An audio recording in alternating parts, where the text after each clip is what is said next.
भारत का इतिहास। उत्तर में हिमालय से लेकर दक्षिण में समुद्र तक फैला यह उपमहाद्वीप भारतवर्ष के नाम से ज्ञात है, जिसे महाकाव्य तथा पुराणों में भारतवर्ष अर्थात भारतों का देश तथा यहाँ के निवासियों को भारतीय अर्थात भारत की संतान कहा गया है।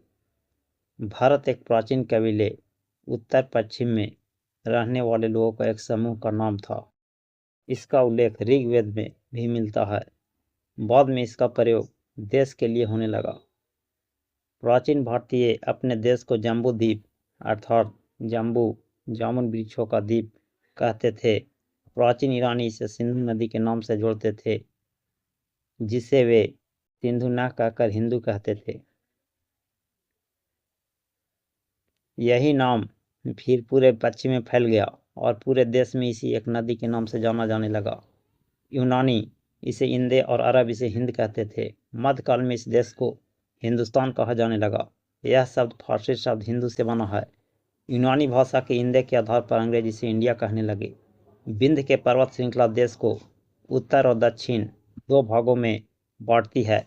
उत्तर में इंडो यूरोपियन परिवार की भाषाएं बोलने वालों की और दक्षिण में द्रविड़ परिवार की भाषा बोलने वालों को बहुमत है। उत्तर में हिमालय से लेकर दक्षिण में कन्याकुमारी तक, पूर्व में ब्रह्मपुत्र की घाटी से लेकर पश्चिम में सिंधु पार तक अपना राज्य फैलाने वाले राज चक्रवर्ती कहलाते थे। इस प्रकार की राजनीतिक एकता कम से कम 2 बार प्राप्त हुई थी। ईसा पूर्व दूसरी शताब्दी में अशोक ने अपना साम्राज्य सुदूर दक्षिणांचल को छोड़कर सारे देश में फैलाया। फिर ईसा की चौथी सदी में समुद्रगुप्त की विजय पताका गंगा की घाटी से तमिल के छोर तक पहुंची। भारत की जनसंख्या का निर्माण जिन प्रमुख नस्लों के लोगों के मिश्रण से हुआ है वे इस प्रकार हैं: proto Australoid, paleo Mediterranean, Caucasoid, Negroid और मंगोलॉयड। भारतीय इतिहास को अध्ययन की सुविधा के लिए 3 भागों में बांटा गया है: प्राचीन भारत, मध्यकालीन भारत एवं आधुनिक भारत। सबसे पहले इतिहास को 3 भागों में बांटने का श्रेय जर्मन इतिहासकार क्रिस्टोफ तेलारियस को है। प्राचीन भारत। प्राचीन भारतीय इतिहास के स्रोत। प्राचीन भारतीय इतिहास के विषय की जानकारी मुख्यतः 4 स्रोतों से प्राप्त होती है: धर्म ग्रंथ, ऐतिहासिक और विदेशियों का विवरण व पुरातत्व संबंधी साक्ष्य। धर्म ग्रंथ में ऐतिहासिक ग्रंथ से मिलने वाली महत्वपूर्ण जानकारी। भारत का सर्वप्राचीन धर्म ग्रंथ वेद है, जिसके संकलनकर्ता महर्षि कृष्णद्वैपायन वेद व्यास को माना जाता है। वेद वसुधैव कुटुंबकम का उपदेश देता है। भारतीय परंपरा वेदों को नित्य तथा अपौरुष से मानती है। वेद 4 हैं: ऋग्वेद, यजुर्वेद, सामवेद एवं अथर्ववेद। इन 4 वेदों को संहिता कहा जाता है। ऋग्वेद ऋचाओं को क्रमबद्ध ज्ञान के संग्रह को ऋग्वेद कहा जाता है। इसमें 10 मंडल, 1028 सूक्त, वाल्खिल पाठ के 11 सूक्तों सहित एवं 10,462 ऋचाएं हैं। इस वेद के ऋचाओं को पढ़ने वाले ऋषि को होत्री कहते हैं। इस वेद से आर्य के राजनीतिक प्रणाली, इतिहास एवं ईश्वर की महिमा के बारे में जानकारी मिलती है। विश्वामित्र द्वारा रचित ऋग्वेद के 3रे मंडल में सूर्य देवता सावित्री को समर्पित प्रसिद्ध गायत्री मंत्र है। इसके 9वें मंडल में देवता सोम का उल्लेख है। इसके 8वें मंडल हस्तलिखित ऋचाओं को खिल कहा जाता है। ऋग्वेद का सबसे बड़ा 10वां मंडल है। इसमें नादी स्तुति सूक्त,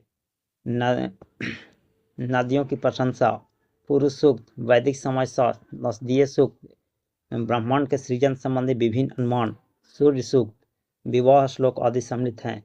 चतुष्वर्ण समाज की कल्पना का आदि स्रोत ऋग्वेद के 10वें मंडल में वर्णित पुरुष सूक्त है, जिसके अनुसार 4 वर्ण ब्राह्मण, क्षत्रिय, वैश्य तथा शूद्र आदि पुरुष ब्रह्मा के क्रमशः मुख, भुजाओं, जंघाओं और चरणों से उत्पन्न हुए हैं।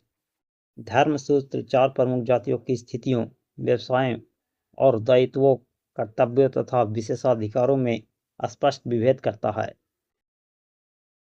ऋग्वेद में के कई परिच्छेदों में प्रयुक्त अधन्य, जिसका वध नहीं किया जाता है, शब्द का संबंध गाय से है। ऋग्वेद में ब्रह्म का उल्लेख तो है किंतु आत्मा का नहीं। ईसा पूर्व एवं ईस्वी। वर्तमान में प्रचलित ग्रेगोरियन कैलेंडर ईसाई कैलेंडर या जूलियन कैलेंडर ईसाई धर्मगुरु ईसा मसीह के जन्म वर्ष पर आधारित है। ईसा मसीह के जन्म के पहले के समय को ईसा पूर्व BC यानी before the birth of Jesus Christ कहा जाता है। ईसा पूर्व में वर्षों की गिनती उल्टी दिशा में होती है, जैसे बुद्ध का जन्म 563 ईसा पूर्व में एवं मृत्यु 483 ईसा पूर्व में हुआ। यानी ईसा मसीह के जन्म के 563 से पूर्व ईसा मसीह के जन्म के 563 वर्ष पूर्व महात्मा बुद्ध का जन्म एवं 483 वर्ष पूर्व मृत्यु हुई। ईसा मसीह का जन्म तिथि से आरंभ हुआ सन ईसवी सन कहलाता है। इसके लिए संक्षेप में ईसवी लिखा जाता है। ईसवी को लैटिन भाषा के शब्द AD में भी लिखा जाता है। AD यानी अन्नो डोमिनी, जिसका शाब्दिक अर्थ है in the year of Lord Jesus Christ. Vincent Arthur Smith ने प्राचीन भारत का पहला सुव्यवस्थित इतिहास अर्ली हिस्ट्री ऑफ इंडिया 1904 में तैयार किया। इस पुस्तक के 1/3 भाग में केवल सिकंदर के आक्रमण वर्णित है। इसमें भारत के स्वेच्छाचारी शासन वाला देश कहा गया है, जिसे ब्रिटिश शासन के स्थापना के समय कभी राजनीतिक एकता का अनुभव नहीं हुआ था। उन्होंने लिखा है, वस्तुतः भारतीय इतिहासकारों का सरोकार शासन के एकमात्र स्वरूप तानाशाही से है। वामन अवतार के 3 पगों के आख्यान का प्राचीनतम स्रोत ऋग्वेद है। वामन अवतार का भगवान श्री हरि के पहले ऐसे अवतार थे जो मानव रूप में प्रकट हुए थे। उनके पिता कश्यप ऋषि और माता अदिति थी। वे ब्राह्मण के रूप में जन्मे थे। भागवत पुराण के अनुसार वामन अवतार का उद्देश्य भगवान विष्णु द्वारा इंद्र को पुनः स्वर्गलोक पर अधिकार दिलाना था। वामन भगवान को दक्षिण भारत में उपेंद्र के नाम से जाना जाता है। ऋग्वेद में इंद्र के लिए 250 तथा अग्नि के लिए 200 ऋचाओं की रचना की गई है। प्राचीन इतिहास के साधन के रूप में वैदिक साहित्य में ऋग्वेद के बाद शतपथ ब्राह्मण का स्थान है। यूनेस्को के पुणे के भंडारकर ओरिएंटल रिसर्च इंस्टीट्यूट में संरक्षित ऋग्वेद की 30 पांडुलिपियों को वर्ष 2007 में memory of the world register में शामिल किया है। यजुर्वेद सस्वर पाठ के लिए मंत्रों तथा बलि के समय अनुपालन के लिए नियमों का संकलन यजुर्वेद कहलाता है। इसके पाठकर्ता को उधरवयु कहते हैं। यजुर्वेद में यज्ञों के नियम एवं विधि विधानों का संकलन मिलता है। इसमें बलिदान विधि का ही वर्णन है। यह एक ऐसा वेद है जो गद्य एवं पद दोनों में है। सामवेद, साम का शाब्दिक अर्थ है गान। इस वेद में मुख्यतः यज्ञों के अवसर पर गाए जाने वाले ऋचाओं मंत्रों का संकलन है। इसके पाठकर्ता को उदारती कहते हैं। इसका संकलन ऋग्वेद पर आधारित है। इसमें 1810 सूक्त है जो प्रायः ऋग्वेद में से लिए गए हैं। इसे भारतीय संगीत का जनक कहा जाता है। यजुर्वेद तथा सामवेद में किसी भी विशिष्ट ऐतिहासिक घटना का वर्णन नहीं मिलता है। अथर्ववेद, अथर्वा ऋषि द्वारा रचित इस वेद में कुल 20 कांड, 36 प्रपाठक, 731 सूक्त और लगभग 5987 मंत्र है।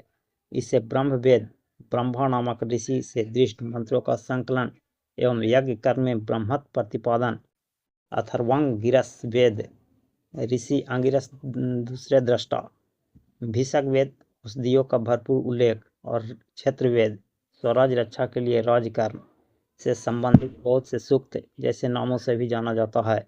अथर्ववेद में धर्म, अर्थ, काम, मोक्ष और पुरुषार्थ चतुष्टय के सभी अंगों का वर्णन है। पृथ्वी सूक्त अथर्ववेद का प्रतिनिधित्व सूक्त माना जाता है, जो अथर्ववेद के 12 कांड में है। पृथ्वी सूक्त में राष्ट्रीय भावना का उल्लेख मिलता है। इसमें मानव जीवन के सभी पक्षों, गृह निर्माण, कृषि की उन्नति, व्यापारी मार्गों का गहन, रोग निवारण, समन्वय, विवाह तथा प्रणय गीतों, राजभक्ति, राजा का चुनाव, बहुत से वनस्पतियों एवं औषधियों, साप वशीकरण, प्रायश्चित, मातृभूमि, महात्मा आदि का विवरण दिया गया है। कुछ मंत्रों में जादू टोने का ही वर्णन है। अथर्ववेद में परीक्षित को कुरुओं का राजा कहा गया है तथा कुरु देश की समृद्धि का अच्छा चित्रण मिलता है। इसमें सभा एवं समिति को प्रजापति की 2 पुत्रियां कहा गया है। वेदों की भी कई शाखाएं हैं जो वैदिक अध्ययन और व्याख्या से जुड़े विभिन्न दृष्टिकोण को प्रतिनिधित्व करती है। साकल शाखा ऋग्वेद से जुड़ी एकमात्र जीवित शाखा है। यजुर्वेद को शुक्ल यजुर्वेद और कृष्ण यजुर्वेद 2 शाखाओं में बांटा गया है। मध्यांदिनी और कौन शुक्ल यजुर्वेद अथवा वात्स्यायन संहिता की शाखाएं हैं। कृष्ण यजुर्वेद से जुड़ी शाखाएं कौठक और कनिष्ठल मैत्रायणी और तैत्तिरीय हैं। कौथुम रामायणीय एवं जैमिनीय या तलवाकर सामवेद की शाखाएं हैं। अथर्ववेद की 9 शाखाएं थी, जिनके नाम हैं पैपलाद, तौंद, मौन, सौनक, जाजल, जरद, ब्रह्मवद, देवदर्श एवं चारणवेद। इन शाखाओं में सौनक संहिता पूर्ण रूप से उपलब्ध है। पैपलाद संहिता अभी अपूर्ण उपलब्ध है। इसके अतिरिक्त अन्य शाखाएं की कोई भी संहिता उपलब्ध नहीं है। सबसे प्राचीन वेद ऋग्वेद और सबसे बाद का वेद अथर्ववेद है। ब्राह्मण, आरण्यक तथा उपनिषद। संहिता के पश्चात ब्राह्मणों, आरण्यक तथा उपनिषदों का स्थान है। इनमें से उत्तर वैदिक कालीन समाज एवं संस्कृति के विषय में जानकारी प्राप्त होती है। ब्राह्मण ग्रंथ वैदिक संहिताओं की व्याख्या करने के लिए गद्य में लिखे गए हैं। प्रत्येक संहिता के लिए अलग अलग ब्राह्मण ग्रंथ हैं, जिसे सारणी में दिया गया है। इन ब्राह्मण ग्रंथों में हमें परीक्षित के वध और बिंबिसार के पूर्व की घटनाओं का ज्ञान प्राप्त होता है। ऋग्वेद ऐत्रेय एवं कौशिकी, यजुर्वेद ब्राह्मण ग्रंथ तैत्तिरीय एवं शतपथ, सामवेद का ब्राह्मण ग्रंथ पंचवीस और अथर्ववेद का ब्राह्मण ग्रंथ गोपथ। बौद्ध और ऐत्रेय में राज्याभिषेक के नियमों एवं कुछ प्राचीन राजाओं के नाम दिए गए हैं। शतपथ में गंधार, शल्य, कैकेय, कुरु, पंचाल, कौशल, विदेह आदि राजाओं का उल्लेख मिलता है।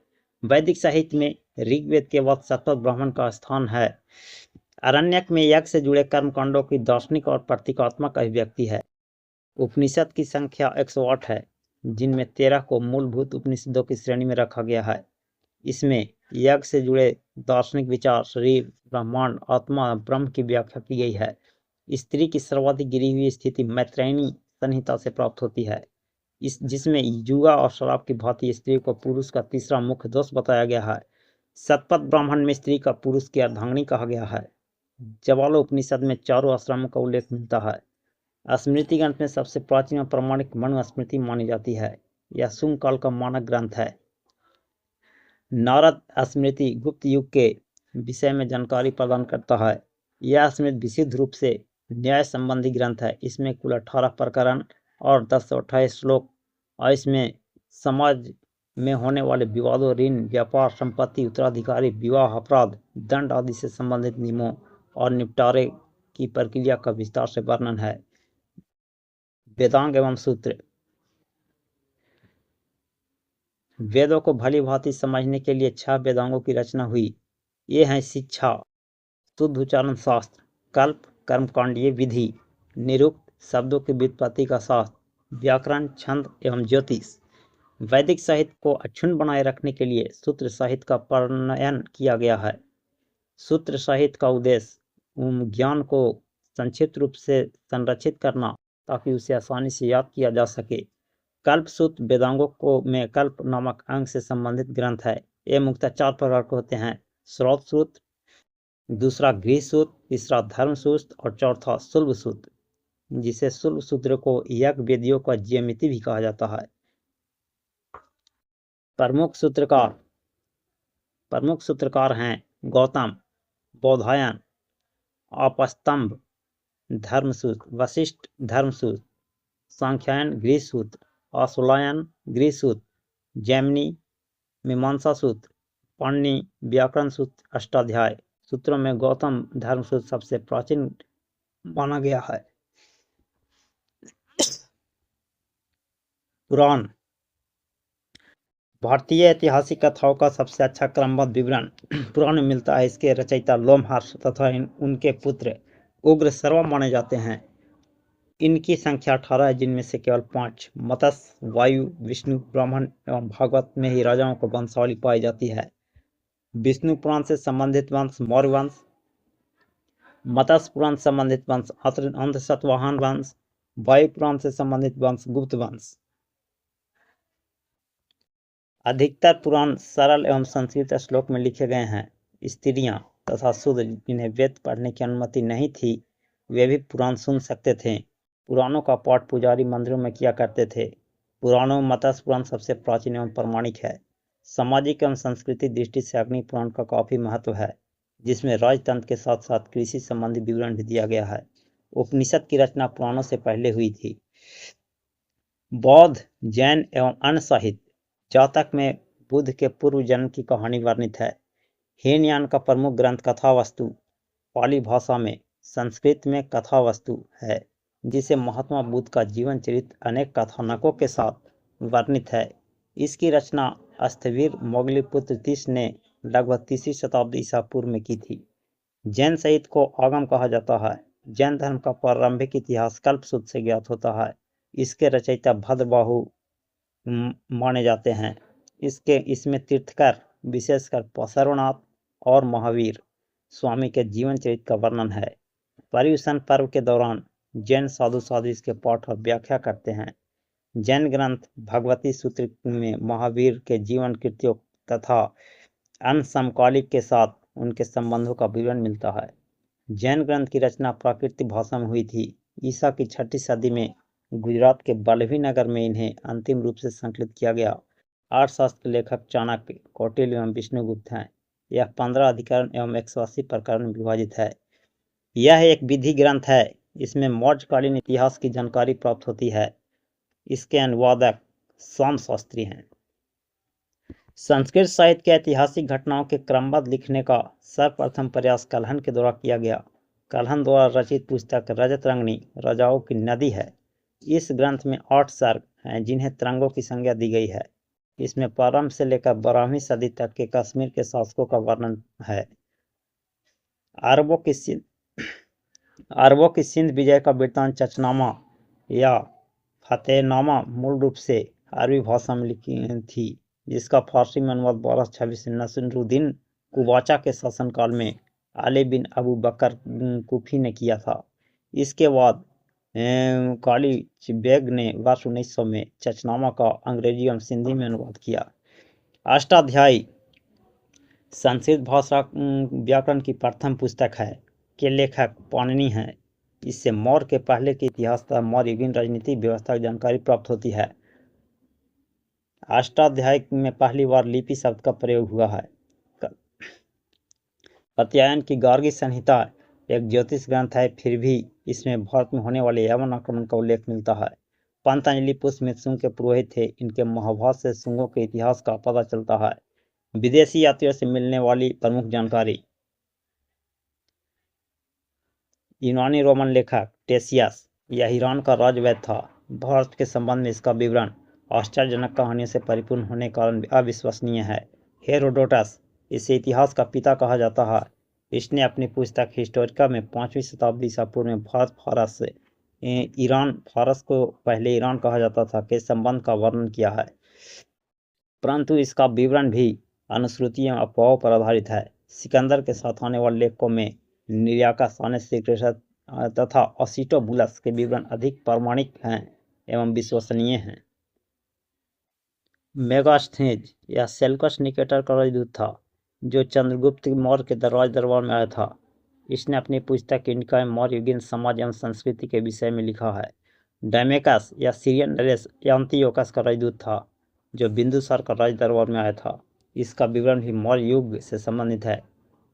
डायनोसियस यह मिस्र नरेश टॉलमी फिलाडेल्फस का राजदूत था, जो अशोक के राज दरबार में आया था।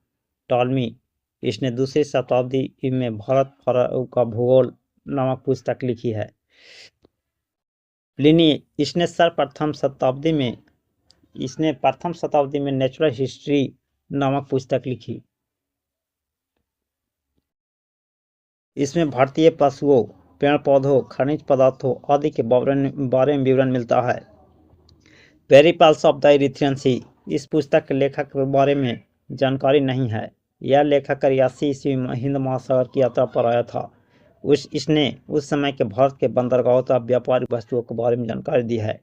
चीनी लेखक फाहियान यह चीनी यात्री गुप्त नरेश चंद्रगुप्त द्वितीय के दरबार में आया था। इसने अपने विवरण के में मध्य प्रदेश के समाज एवं संस्कृति के बारे में वर्णन किया है।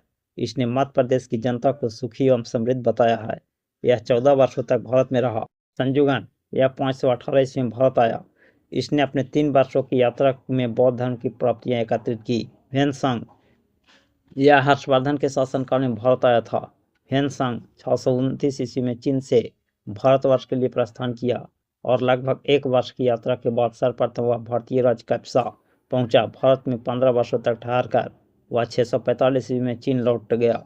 वह बिहार के नालंदा जिला स्थित नालंदा विश्वविद्यालय में अध्ययन करने तथा भारत से बौद्ध ग्रंथों को एकत्र कर ले जाने के लिए आया था। इसका भ्रमण वृत्तांत CUकी नाम से प्रसिद्ध है, जिसमें 138 देशों का विवरण मिलता है। इसने हर्षकालीन समाज, धर्म एवं राजनीति के बारे में वर्णन किया है। इसके अनुसार सिंध का राजा शूद्र था। ह्वेनसांग ने बुद्ध की प्रतिमा के साथ साथ सूर्य और शिव की प्रतिमाओं का भी पूजन किया था। ह्वेनसांग के अध्ययन के समय नालंदा विश्वविद्यालय के कुलपति आचार्य शिलभर थे। यह विश्वविद्यालय बौद्ध दर्शन के लिए प्रसिद्ध था। इत्सिंग, यह 7वीं शताब्दी के अंत में भारत आया। इसने अपने विवरण में नालंदा विश्वविद्यालय तथा विक्रमशिला विश्वविद्यालय तथा अपने समय के भारत का वर्णन किया है। अरबी लेखक अल-बरूनी, यह महमूद गजनवी के साथ भारत आया था। अल-बरूनी ख्वारिज़्म एवं खीव का रहने वाला था। अरबी में लिखी गई उसकी कृति किताबुल हिंद तहकीके हिंद भारत की खोज आज भी इतिहासकारों के लिए एक महत्वपूर्ण स्रोत है। यह एक विस्तृत ग्रंथ है और जो धर्म और दर्शन, त्योहार, खगोल विज्ञान, कीमिया, रीति रिवाज और प्रथाओं, सामाजिक जीवन, भार ताल तथा मापन विधियों, मूर्तिकला, कानून, मापतंत्र, विज्ञान आदि विषय के आधार पर 80 अध्याय में विभाजित है। इसके राजपूत कालीन समाज, धर्म, रीति रिवाज, राजनीतिक आदि पर सुंदर प्रकाश डाला गया है। इब्न बतूता, इसके द्वारा अरबी भाषा में लिखी गया इसका एर्ता वृत्तांत, जिसे रेहला कहा जाता है, 14वीं शताब्दी में भारतीय उपमहाद्वीप के सामाजिक तथा सांस्कृतिक जीवन के विषय में बहुत ही प्रचुर तथा सबसे रोचक जानकारी देता है। 1333 ईस्वी में दिल्ली पहुंचने पर इसकी विद्वता से प्रभावित होकर सुल्तान मोहम्मद बिन तुगलक ने उसे दिल्ली का काजी नियुक्त किया था। अन्य लेखक तारानाथ, यह एक तिब्बती लेखक था। इसने कंग्यूर तथा तंग्यूर नामक ग्रंथ की रचना की। इनसे भारतीय इतिहास के बारे में जानकारी मिलती है। मार्को पोलो, यह 13वीं शताब्दी के अंत में पांड्य देश की यात्रा पर आया था। इसका विवरण पांड्य इतिहास के अध्ययन के लिए उपयोगी है। पुरातत्व संबंधी साक्ष्य मिलने वाली जानकारी। भारतीय पुरातत्व शास्त्र का पितामह सर एलेक्जेंडर कनिंघम को कहा जाता है। Alexander Rea Longhurst, Robert Sewell, James Burgess, Walter Elliot ऐसे ही भारत के पुरातात्विक स्थलों के उत्खनन संबंधित है। इन लोगों ने भट्टी, प्रोलू, घंटाशाला, अमरावती आदि स्थलों की खुदाई की। 1400 ईस्वी पूर्व के अभिलेख भोगाज को एशिया माइनर से वैदिक देवता मित्र, वरुण, इंद्र और नसत्य, जिन्हें नसत्य को अश्विनी कुमार के नाम से मिलते हैं। मध्य भारत में भागवत धर्म, जिसे वैष्णव संप्रदाय कहते हैं, विकसित होने का प्रमाण तक्षशिला के इंडो ग्रीक राजा अंतलिखित का राजदूत हेलियोडोरस के वेशनगर विदिशा गरुड़ स्तंभ लेख से प्राप्त होता है। हेलियोडोरस शुंग वंश के राजा भाग्रभद्र के राज दरबार में आया था। सर्वप्रथम भारतवर्ष का जिक्र हाथी गुफा अभिलेख से है। सर्वप्रथम दुर्भिक्ष की जानकारी देने वाला अभिलेख सोहगौर अभिलेख है। इस अभिलेख के संकट काल में उपयोग हेतु खाद्यान्न सुरक्षित रखने का ही उल्लेख है। सर्वप्रथम भारत में होने वाले हुन आक्रमण की जानकारी भीतरी स्तंभ लेख से प्राप्त होती है। सती प्रथा का प्रथम लिखित साक्ष्य एरन अभिलेख शासक भानुगुप्त से प्राप्त होती है। सातवाहन राजाओं का पूरा इतिहास उनके अभिलेखों के आधार पर लिखा गया है। रेशम बुनकरों की श्रेणी की जानकारी मंदसौर अभिलेख से प्राप्त होती है। कश्मीर नवपाषाणिक पुरास्थल बुद्धम से गर्तावर्ष का साक्ष्य मिला है। इनमें उतरने के लिए सीढ़ियां होती थी। यहाँ मनुष्य के साथ उनके पालतू कुत्ते को दफनाने की प्रथा प्रचलित थी। पूरा स्थल उस स्थान को कहते हैं जहां औजार, बर्तन और इमारतों जैसी वस्तुओं के अवशेष मिलते हैं। प्राचीनतम सिक्कों को आहत सिक्के कहा जाता है। इसी को साहित्य में का सर्पण कहा गया है। सर्वप्रथम सिक्कों पर लेख लिखने का कार्य यमन शासकों ने किया। महत्वपूर्ण अभिलेख हाथी गुफा अभिलेख शासक कलिंगराज खारवेल। जूनागढ़ या गिरनार अभिलेख रुद्रदामन। नासिक अभिलेख गौतम बलश्री। प्रयाग स्तंभ अभिलेख समुद्रगुप्त, ऐहोल अभिलेख पुलकेशिन द्वितीय, मंदसौर अभिलेख मालवा नरेश यशोवर्मन, ग्वालियर अभिलेख प्रतिहार नरेश भोज, भित्रियम जूनागढ़ अभिलेख स्कंदगुप्त, देवपाड़ा अभिलेख बंगाल शासक विजय सेन। इसे संस्कृत में रुद्रदामन प्रथम, इसे संस्कृत में पहला लंबा शिलालेख जारी करने का श्रेय दिया जाता है। अभिलेखों का अध्ययन पुरालेख शास्त्री एपिग्राफी कहलाता है और इनकी तरह दूसरे पुराने दस्तावेज की प्राचीन तिथि के अध्ययन को पुरालिपि शास्त्र कहते हैं। सबसे अधिक अभिलेख मैसूर में मुख्य पुरालेख शास्त्री के कार्यालय में संग्रहित है। आरंभिक अभिलेख प्राकृत भाषा में है। सबसे पुराने अभिलेख हड़प्पा संस्कृति की मोहरों पर मिलते हैं जो पढ़े नहीं जा सके हैं। अभिलेखों में संस्कृत भाषा ईसा की दूसरी सदी में मिलने लगती है और चौथी पाँचवीं सदी में इसका सर्वत्र व्यापक प्रयोग होने लगा। अभिलेखों में प्रादेशिक भाषा का प्रयोग 9वीं 10वीं सदी में होने लगी। मौर्येतर और युगुप्त काल के अधिकांश अभिलेख कॉर्पस इंस्क्रिप्शोनम इंडिकारम नामक ग्रंथ माला में संकलित करके प्रकाशित किए गए हैं। समुद्रगुप्त की बीना बजाती हुई मुद्रा वाले सिक्कों से उसके संगीत प्रेमी होने का प्रमाण मिलता है। अरिकमेडु पुडुचेरी के निकट से रोमन के सिक्के प्राप्त हुए हैं। सबसे पहले भारत के संबंध बर्मा स्वर्ण भूमि वर्तमान में म्यांमार कहा जाता है, मलाया जिसे स्वर्ण द्वीप कहा जाता है, तो कंबोडिया जिसे कंबोज कहा जाता था और जावा याव द्वीप से स्थापित हुए हैं।